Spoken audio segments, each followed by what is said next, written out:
El hombre conozca el plan del Señor para sa vie de. Nous avons intitulé le message de ce jour, l'esprit gardé. Remarquez au verset 23 une phrase tout à fait unique. Salomon dit, au-dessus de toute chose gardée, garde ton cœur. Laissez-moi vous expliquer quelque chose. 3. Dans l'Ancien Testament, le mot cœur est mentionné 800 fois, et sur ces 800 fois où ce mot est mentionné, 200 fois le mot cœur ne fait pas référence à l'organe, mais fait référence à l'esprit de l'homme. Et en réalité, ce que Salomon dit ici, c'est que tel est l'esprit de l'homme. En d'autres termes, tel qu'un homme pense dans son cœur, il est ainsi 4. Par conséquent, lorsque nous parlons du cœur, nous parlons de la pensée, nous parlons de l'esprit de la personne et nous pouvons dire que tout cela se réfère à l'esprit. Gardez votre esprit en toute diligence car de là viennent, de là découlent toutes les choses de la vie. Salomon dit à son fils, « Mon fils, garde ton esprit car de là découle la vie. N'attendez pas qu'il soit trop tard. Devenez membre de la chaîne Today et bénéficiez de réconfort et de soutien dans les moments difficiles.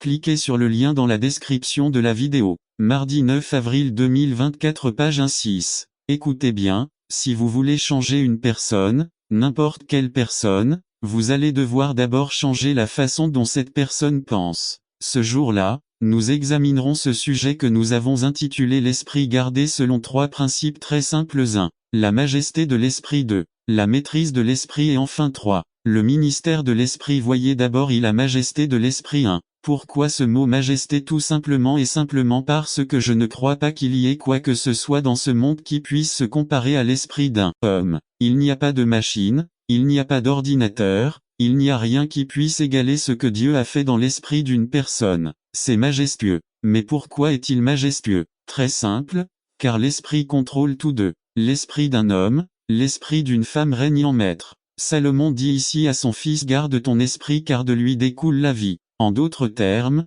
ce que cet homme, l'homme le plus sage que le monde ait jamais connu, c'est lui dire, mon fils, tes pensées vont contrôler ta vie. Et à moins que vous n'appreniez à contrôler ses pensées, vous ne saurez jamais comment contrôler votre vie. Ce qu'un homme pense, tel est-il. Proverbe chapitre 23, verset 7, 3. Lorsque vous êtes assis là, voulez-vous savoir ce que les gens regardent? La somme totale de toutes vos pensées. Nos pensées contrôleront l'attitude que nous développerons dans nos vies. Et notre attitude nous amènera à poser certaines actions dans notre vie. Nous agissons avec amour quand nos pensées nous donnent de l'amour. Nous agissons avec haine lorsque nos pensées nous donnent de la haine. Et nous agissons avec volonté lorsque nos pensées nous donnent de la volonté. Tout cela vient d'un seul endroit, de l'esprit, du cœur d'une personne. 4. On pourrait dire que la pensée est le père de l'œuvre, qu'il soit bon ou mauvais. 5. Quelqu'un a dit un jour quelque chose de très intéressant. Vous semez une pensée et vous récoltez un acte. Vous semez un travail et vous récoltez une habitude.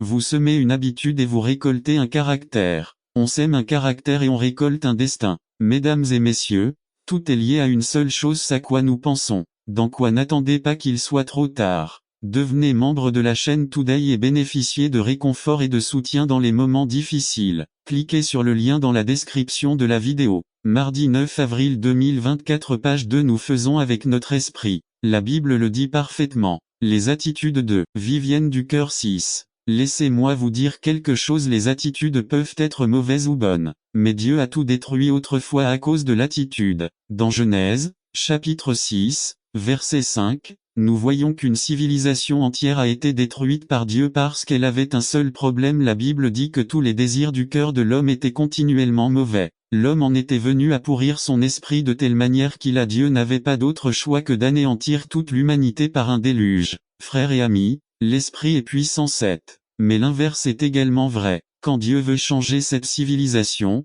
Dieu le fait aussi à travers l'esprit de l'individu. En d'autres termes, quand Dieu va vous changer, quand Dieu va me changer, quand Dieu change quelqu'un, il le change à travers son esprit. L'apôtre Paul dit dans Romains 12:2, ne vous conformez pas à ce monde, mais soyez transformés par le renouvellement de votre intelligence. Frères et amis, quand Dieu nous change, il nous transforme, et ce qu'il change, il change. Ce qu'il transforme, c'est notre esprit. Dieu nous donne une nouvelle pensée, parce que vous et moi ne sommes rien de plus que la somme totale de ce que vous et moi pensons. Ce qui quitte notre esprit et ce qui entre dans notre esprit, c'est essentiellement la personne qui est assise sur cette chaise et la personne qui se tient derrière cette chaire. 8. Pourquoi? Parce que lorsque nous changeons notre façon de penser, nous changeons notre attitude. Et quand nous changeons d'attitude, nous changeons nos actions. Et lorsque nous changeons nos actions, nous changeons les objectifs de notre vie. C'est exactement pourquoi Salomon dit à son fils, « Mon fils, garde ton cœur avec diligence,